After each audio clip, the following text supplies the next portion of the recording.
I saw trouble strike a vessel carrying people, and that vessel was overloaded. Is this a ferry or a ship?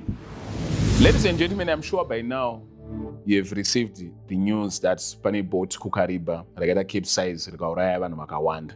May their soul rest in peace, and our thoughts they are with those who lost their beloved ones.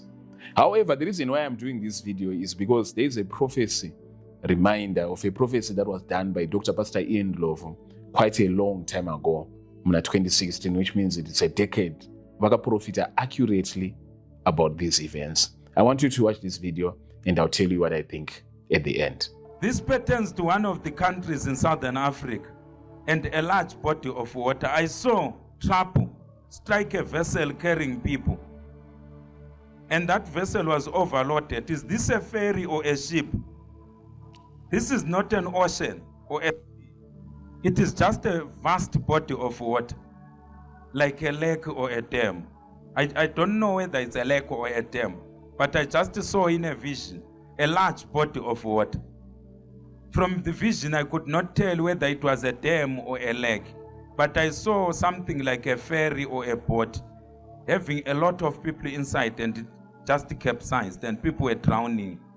So we must pray against that. After watching this video, I'm left with more questions than answers as to what really is the purpose of prophecy in this day and age. Chiprofita chinenge chine chinangwa chipi. Is the purpose of prophecy to just have God be exalted or glorified, kuti Mwari zvaanenge ataura ndo zvinoitika, ndo chinangwa chechiprofita here?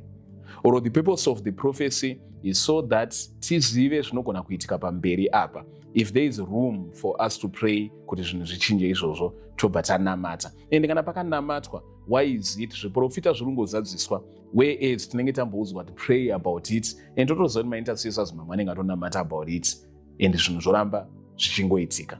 You know the story of Jonah. Jonah akatumwa nemessage, akamboita naro what, but akazoenda. And when he passed that message, the people did repent, and Mwari havana kuzounza the judgment that he wanted to put panguva iyoyo. Nezviprofita zvedu hopo zvatiri kupa muZimbabwe muAfrica munomu, zvese even though vanhu vai-encourage vanenge varimo muchechi mumu vanamate, and I'm sure vanenge vanamata, why is it zvinhu izvi zvinozongoitika chete? Oro chiprofita chiri kungopiwa kuti tizive kuti prophet nenge vanoona pamweya. Kana tisingakwanise kupreventa zvinhu izvi, why is it tinoudzwa chiprofita? Kana tisingakwanise kupreventa, because rufu mutongo waMwari. So kana tisingakwanise kupreventa mutongo waMwari, nei tichizoudzwa about these issues? Or maybe message inenge ine ma-authorities inenge ichinzi inofana kusvika kwavari, but nei zvisiri clear, zvingonzi in a Southern African country, in a water body, kusvikava clear kuti this message is concerning Zimbabwe in Lake KARIBA. Please take care of the vessels that we are going to be using, because ndaona chiprofita chebhoti richiita capsize. Why is it? It's always in vague. It's always not something which is plain, something which is clear. Or maybe pamanenge vaendesa message kuvakuru, and vakuru voudzwa atizive. But what is the purpose of prophecy in this day and age if we are not able to reverse zvinenge zvichizoitika pamberi? But Mwari ndiye anoziva maitiro ake. Zvandiri kutoita pamwe ndotopara mhosva kubvunza mbunzo yandiri kubvunza iyi. But zvinhu zvinenge zvichingonetsa mupfungwa mangu kuti what really is the purpose of prophecy in this day and age?